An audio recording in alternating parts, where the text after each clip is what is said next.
4 men had been charged with terrorism and drug trafficking in a major blow to a Venezuelan gang. This is Monday, December 22nd, 2025. Texas Scorecard presents the day's first news for the Lone Star State. The Texas Minute, with your host, Michael Quinn Sullivan.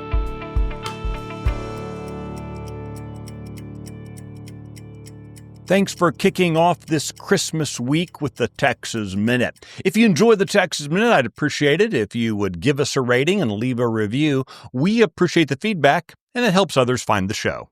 Let's get into today's news.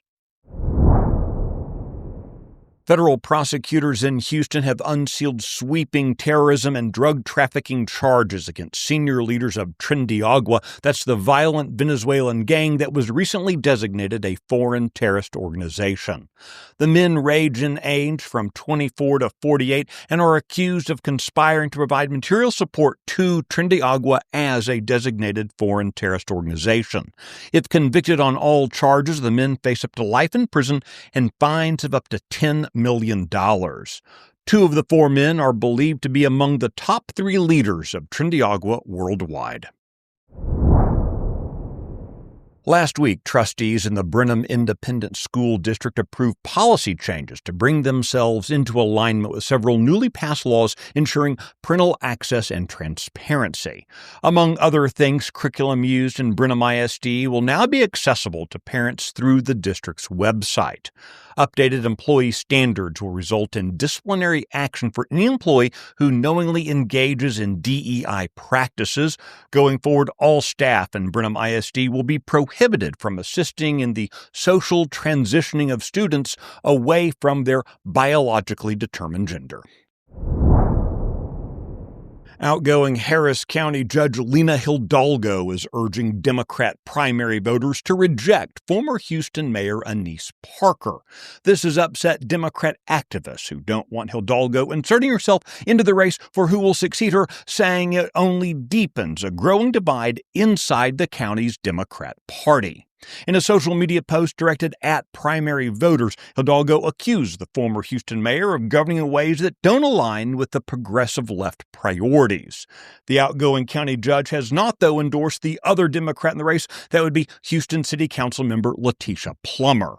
Parker, it should be noted, is a lesbian with a far-left record. She dismissed Hidalgo's criticism, saying she's focused on larger political fights against President Donald Trump and Governor Greg Abbott.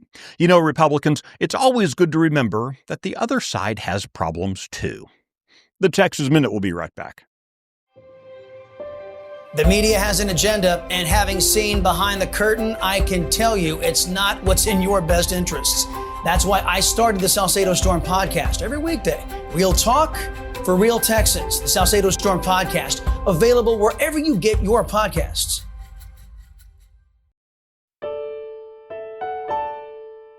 Updating a story we've been tracking from the High Plains, a judge ruled on Friday that Jason Corley is the lawful Lubbock County Commissioner for Precinct 2.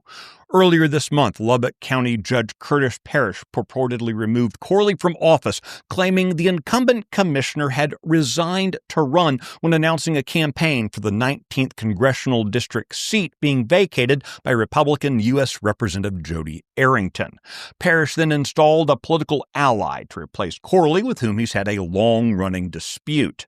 Corley quickly sued to retain his elected position, arguing Parrish had misapplied the law. On Friday, a state district judge ruled in Corley's favor. Commissioner Corley described Parrish's twisting of the state's election law as, quote, un-American. You can find details on all the stories mentioned today and keep up with the latest news by visiting TexasScorecard.com. This edition of the Texas Minute was based on the original reporting of Sidney Henry, Addie Hovland, Michael Wilson, and Aaron Anderson. Our producer is Nick Shepard. I look forward to seeing you out around the Lone Star State. Now let's go make it a great day.